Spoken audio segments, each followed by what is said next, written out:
Okay, here we go with chapter 13 called Dumbwaiters. And if you remember, when we last read, Medi had shown up at Marzana's house because Milo sent her, and she had appeared to Marzana. 6 months ago, Marzana's one and only other adventure had taken her to Green Glass House.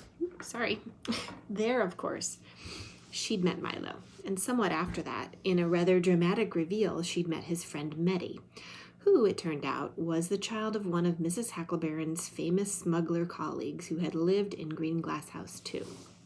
But that had been long ago, before both the smuggler and his daughter had died. And here Medi was again, looking like any kid on the street. "What are you doing here?" Marzana demanded, hopping down the last steps as she fumbled in her pocket for the vial. She held it up. Did this? If there was anything stranger than meeting a ghost over Christmas vacation, it was having that ghost arrive on your doorstep by mail 6 months later.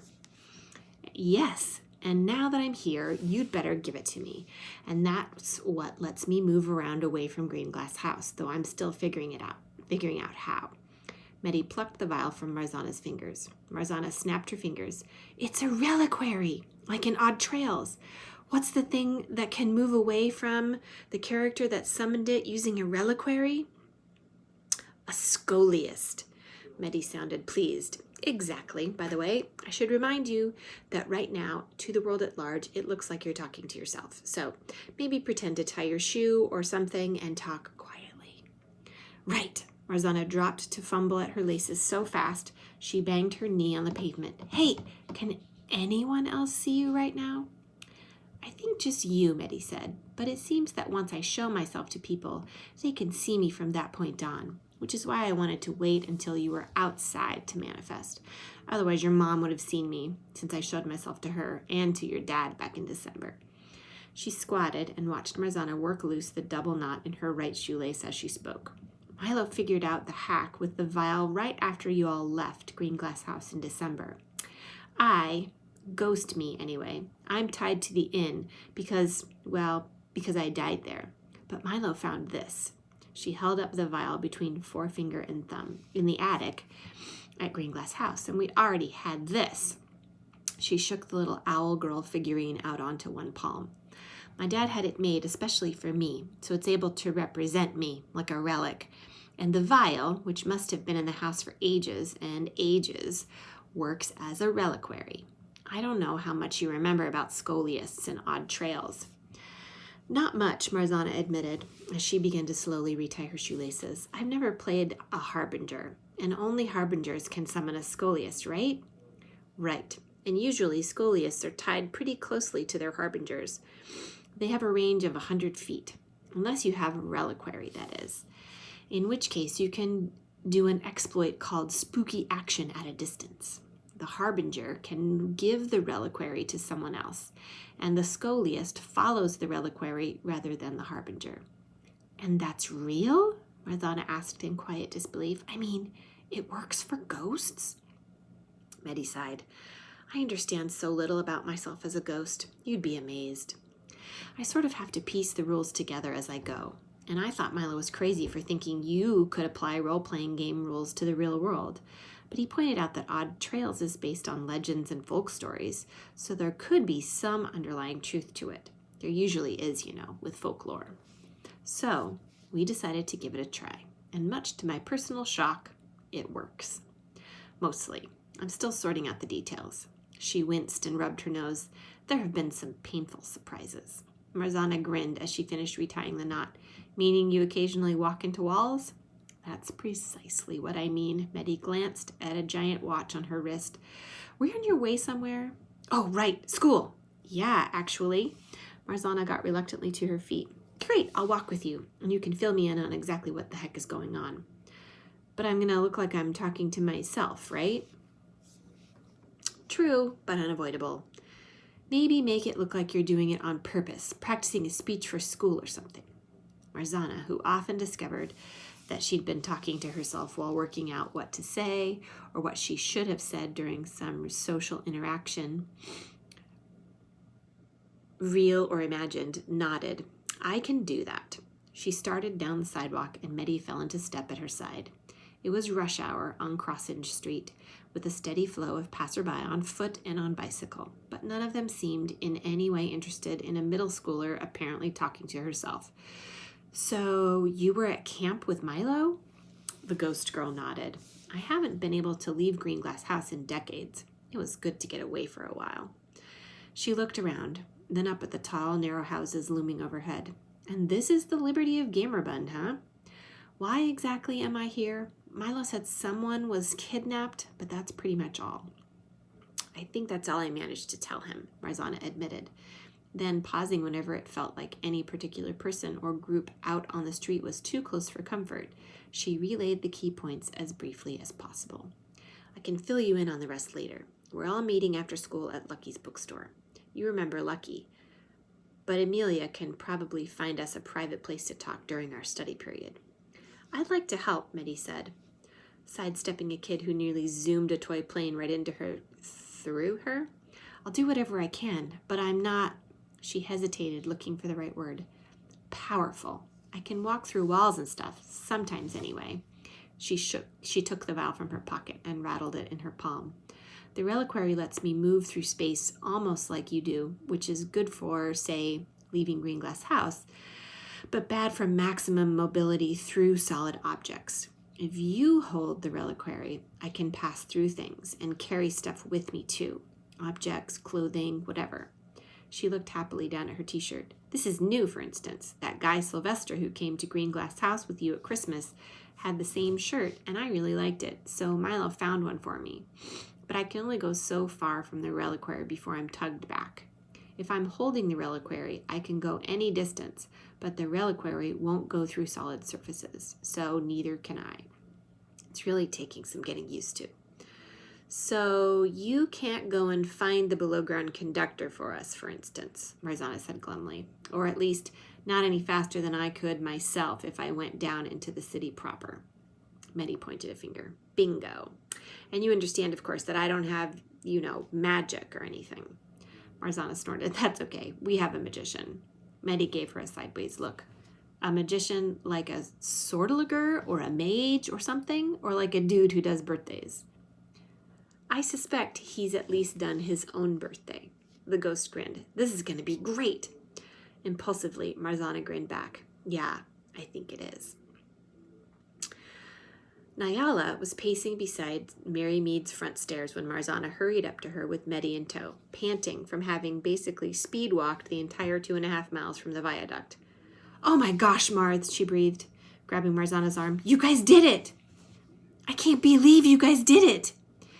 I take it Ciro managed to drop off some goodies last night? Yes, I have everything here.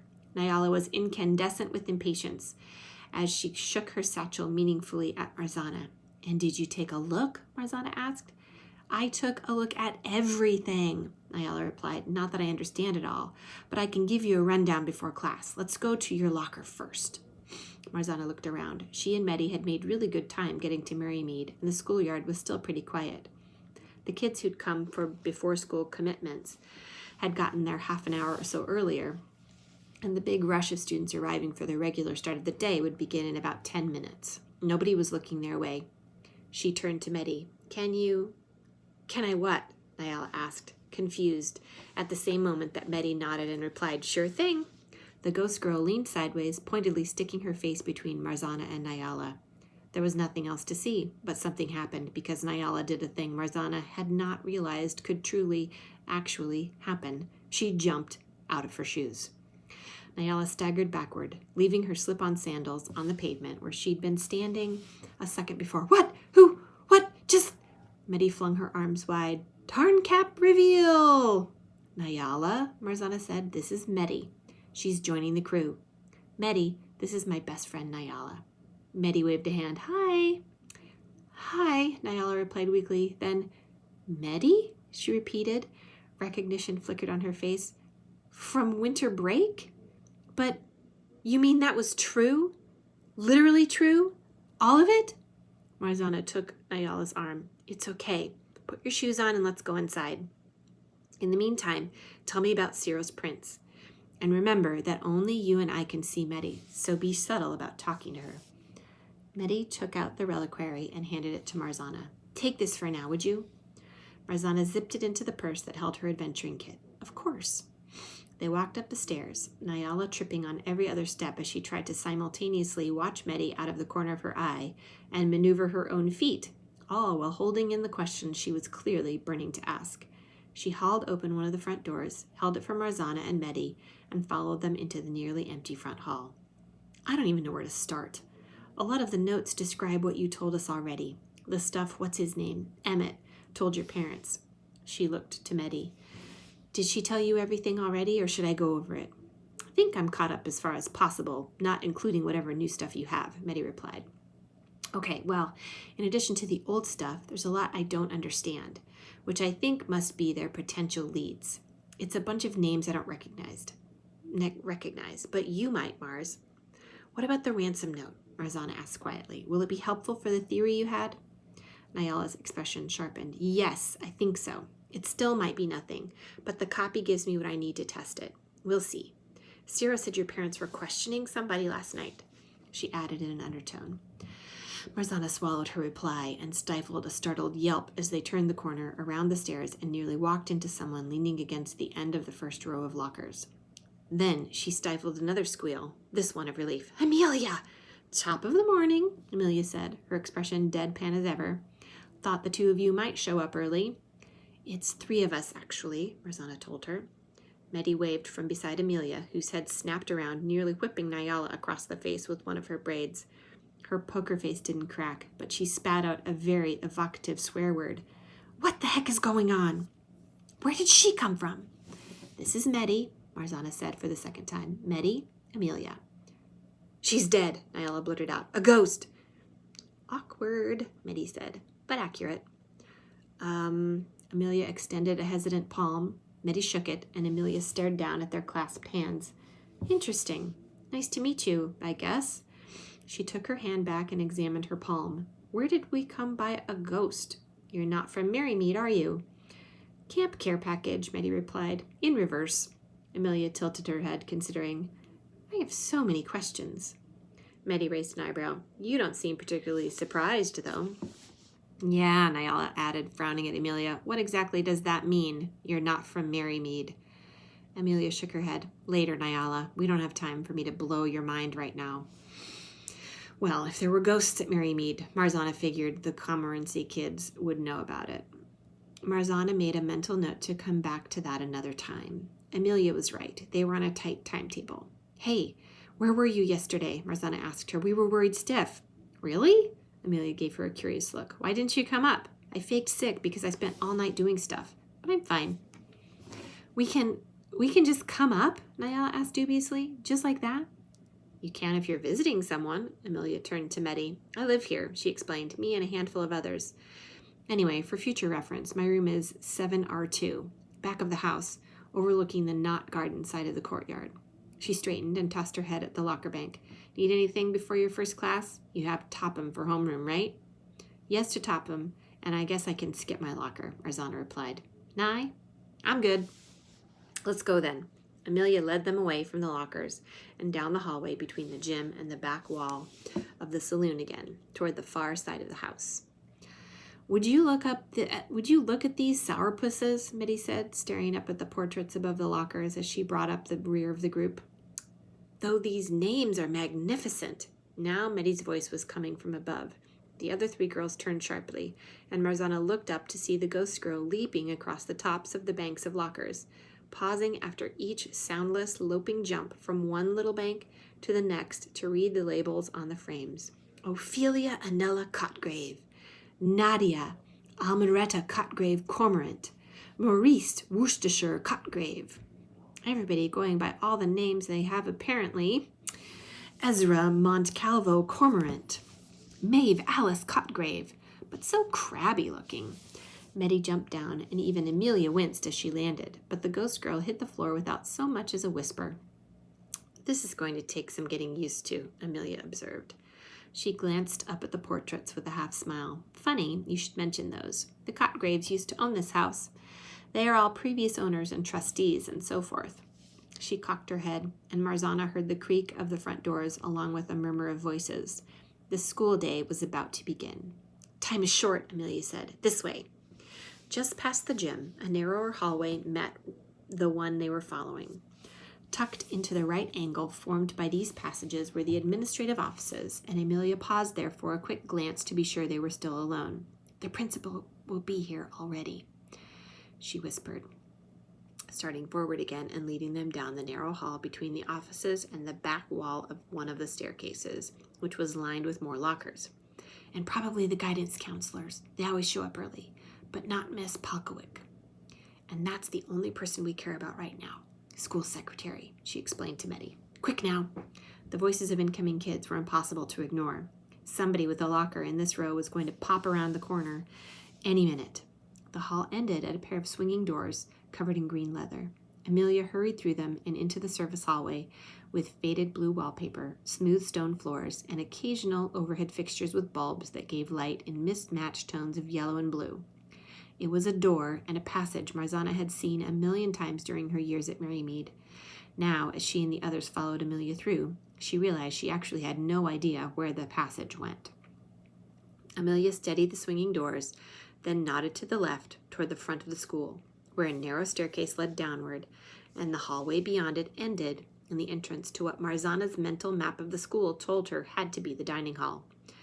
"The cafeteria is that way, and the stairs go down to the kitchen and pantry and whatnot," Amelia explained to Meddy in a whisper.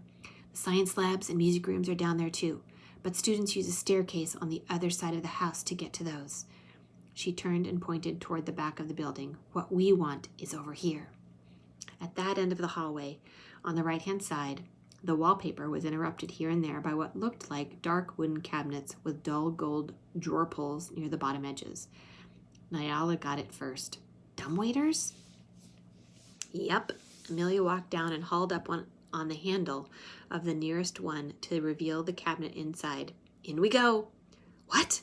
Marzana blinked. "In there? All of us?"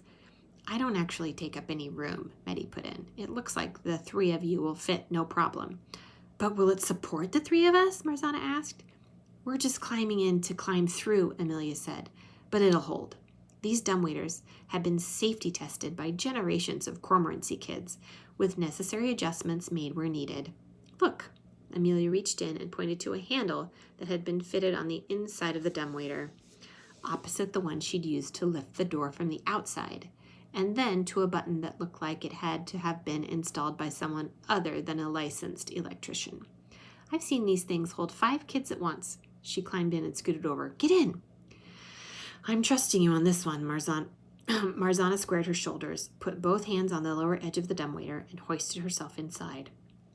The inner cabinet shifted, but not enough to make her doubt Amelia's assurances. Nyala followed, and Marzana looked past her into the hall for Meddy. "Already in," the ghost girl said, her face looming pale out of the shadows, an inch in front of Marzana. "Sorry, didn't mean to startle." "Keep your voices down," Amelia whispered, "and can one of you pull the door shut?" Meddy did, on the other side of the cabinet. Amelia leaned against a second door for a moment. She gave a satisfied nod and hoisted it open, revealing nothing but another dark surface. But this surface swung easily outward at the touch, opening into a room that seemed immediately familiar, even though Marzana couldn't quite place it.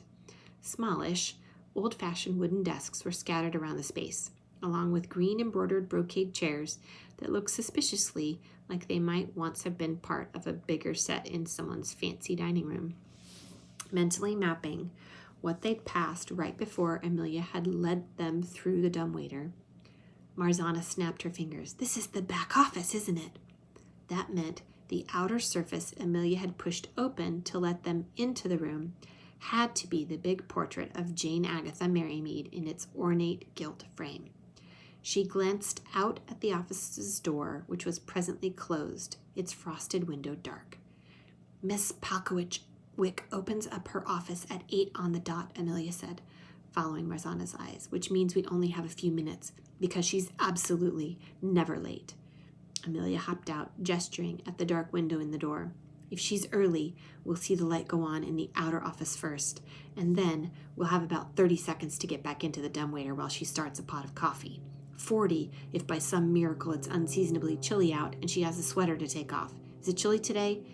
She asked hopefully as first Nyala and then Marzana dropped lightly down into the office. Not really, Nyala said, glancing around. I'll keep watch, Mitty said. She strode across the room and straight through the door without bothering to open it. Holy moly, that's weird, Nyala mumbled. Marzana nodded, wondering how Milo had played it so cool when Marzana had visited Green Glass House, not giving Meddy's presence away for days. Focus. What are we doing here? Mr. Otterwill's records? He doesn't have much. Amelia headed for a small bank of battered lateral files. Employee records are here. She dragged the top drawer open, plucked out a manila folder, and opened it. Marzana and Nyala looked on as Amelia moved a very small pile of papers around. Name, address, the usual stuff. Copies of his ID documents and his Liberty work warrant. Notes that they called the principal at Watermill for references, blah, blah. But this might be useful. She pointed to a page mostly covered in handwriting, along with a single sticky note that read, Watermill R. Burroughs, 4 p.m., along with a phone number with a printer's quarter exchange. Marzana scanned the notes on the page. Employee in good standing, advises on 2 extracurricular clubs, currently teaching science but can easily handle general and specialized math at secondary school level. This was probably the Watermill principal's phone reference. What am I looking at? 2 things. Amelia pointed to a line near the top. Recom Victor Cormorant. This is the person who recommended Mr. Otterwill as a substitute. Nyala tapped her fingers on her cheek. Why does that name sound familiar to me? The portraits back in that hallway, Marzana said immediately. The ones whose names Meddy was reading. I don't remember a Victor, though. There isn't a Victor in the portrait hall, Amelia said. But yes, there are a handful of Cormorants. They married into the Cotgrave family at some point. The thing is, I think Victor Cormorant specifically sounds familiar to me, but I can't place it. I was hoping the name would ring a bell to somebody else.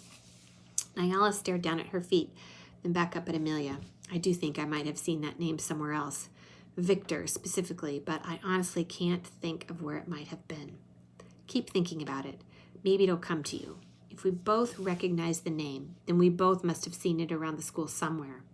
I'll try to track down the Cotgrave genealogy today during study period. There's a ton of that stuff in the library. And if all else fails, the school historian will know. Meddy poked her head, only her head directly through the surface of the door to stare at them. You have a school historian? What school has a historian? The Cotgraves made it a condition when they bequeathed the house, Amelia said. One condition of many, all of them weird. I'd give my right big toe to see the actual documents. How loudly are we talking? Marzana asked nervously. Not loud at all. I was leaning right against the door. Meddy's head popped back out of sight. Amelia made a quiet throat-clearing sound. There's also this. Oh, I see it, Marzana whispered. She touched an arrow leading away from the phrase 2 extracurricular clubs. At its other end were the words Math Competition Club, Comics Club. Comics. Exactly, Amelia said with satisfaction. What if Peony Hyde was in that club? Mr. Otterwill would for sure have known what she was reading, and maybe even about her breakup with her friend. And if he really was at the camp party that day, I think this makes him a serious suspect. Marzana glanced around the room, looking for the copier. We should make a copy of this. Can't. The copier is loud. Amelia closed the folder and dropped it neatly back into place in the drawer. But I made notes last night. I'll bring them this afternoon. Meddy appeared without warning from the direction of the office door. Incoming! Marzana's heart thudded into a higher gear. On the other side of the frosted window, a light clicked on, turning the dark square a dusty, dimpled yellow. Yep, that's our cue, Amelia whispered, briskly sliding the file cabinet gently closed. Let's go! We'd be seen if we leave by the hallway, so we should take the dumbwaiter straight upstairs. Gotta get it moving before she comes in, because you can just barely hear the first lurch from the outside. They hurried back to the dumbwaiter, and Amelia waited without any apparent concern as Meddy vanished herself into the dark cabinet and Marzana and Nyala hoisted themselves up. Then she followed, pulling the painting in its frame back toward the wall as she went. It snapped into place with a soft click, and Amelia drew the inner door down and hit the button she'd shown them before. The dumbwaiter lurched upward, making Marzana and Nyala grab for each other, but after the initial jerk, the ride smoothed out, and Amelia's voice, muttering rhythmically could be heard over the soft creaks of the slow-moving contraption. Mrs. Kerwallow sometimes may follow her cows trotting over the hill, she murmured. The idea flitted through Marzana's head that it was possible they'd just locked themselves in a moving box with a crazy person. Then Meddy began to laugh, a strange, slightly out-of-control giggle. It reminded Marzana of babysitting for a 4-year-old who'd laugh that way seconds before giving in to some ill-advised impulse like launching himself off the couch and onto the floor in a belly flop. Oh my gosh, what if they're both insane? Milo Pine, did you send me an insane ghost? Marzana and Nyala glanced at each other.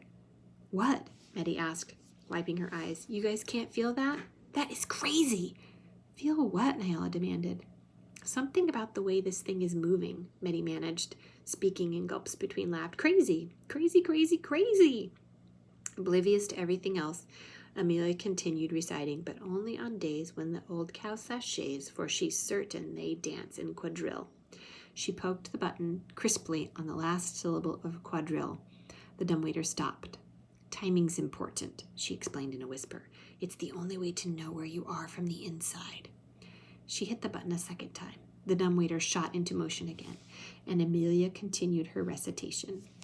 Mrs. Kerwallow takes walks in the hollow in search of a creature that sings. Meddy began giggling as Amelia went on. But only on nights with stars glowing bright, for the critter likes glittering things. Amelia pushed the button and glared at the silently shaking Meddy. All right, yes, it's hilarious. Is the coast clear or what? Meddy pulled herself together, gulping deep breaths. I can't believe you guys can't feel that, she wheezed. She disappeared through the door, then leaned her head back in and announced, all clear. Thanks. Amelia pushed up the door and swung open another framed picture on the other side. This time, Marzana recognized where they were immediately. Mrs. Topham's history room. Mr. Topham's history room. Meddy stood beside the dumbwaiter, shaking her head. Your school is so weird. There's been a dumbwaiter behind this map all that time, Nyala said, wonderingly as she climbed past Amelia and down. Who knew?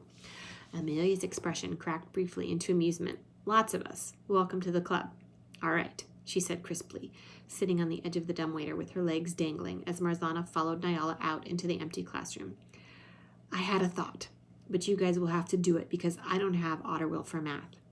One or the other of you is reading Sidlery, right? Marzana and Nyala nodded. Both of us, Nyala said. Well, you can test our hypothesis about Peony being in Mr. Otterwill's comics club. Find some way to bring up the series. See if he reacts. Something to try. Nyala nodded. I can do it. Right. See you later then. Lockers after school, same as before? Yeah, we'll... Marzana stopped, confused, and looked around. Wait. This classroom, hers and Nyala's homeroom, was at the front of the house. The administrative offices and the dumbwaiters were on the same side of Merrymead, but they were at the back.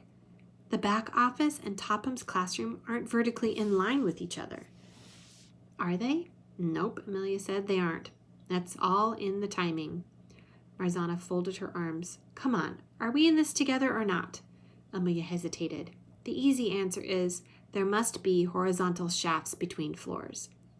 There must be implied that Amelia didn't actually know it to be true, and the existence of passages between the ceilings and the floors above them seemed like the kind of thing the kids of Merrymead Cormorancy would make it their business to confirm or refute. But you don't think it's the right one, Marzana guessed. Yeah, Amelia shrugged. Well, we've never found any, but we do know that the dumbwaiter's works are made of old iron. We think, in the Cormorancy, I mean. She paused again, her blank expression cracking briefly into something very interesting, a blend of defiance and vulnerability. You won't believe this, but I don't really care. We think that the iron can reconfigure the house when it wants to, open up new paths. No way, Meddy breathed as the words, Shut up, erupted from Nyala. Marzana gaped, trying to imagine moving tendrils of old iron, shifting entire classrooms out of the way of passing dumbwaiters. It would have to do more than open up new paths. It would have to move around, or just move, whole rooms. Yeah, Amelia said, with the believe me or don't challenge set firmly on her face. That's exactly what it would have to do. But we'd feel something, wouldn't we? Marzana persisted. Amelia shrugged. Then she glanced thoughtfully at Meddy. Maybe some of us did. Shut the map after me, will you? She swung her legs back into the dumbwaiter and pulled down the door.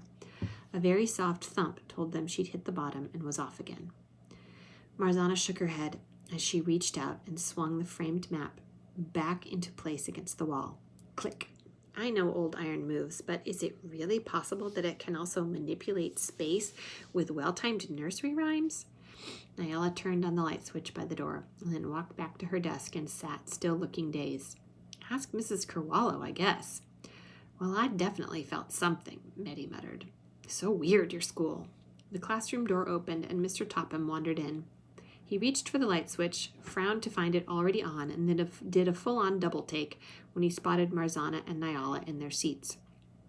He glanced at the clock on the wall, then at his own watch. Morning, ladies. You're here early? Marzana and Nyala waved as if nothing were out of the ordinary. Between the desks, Meddy waved too.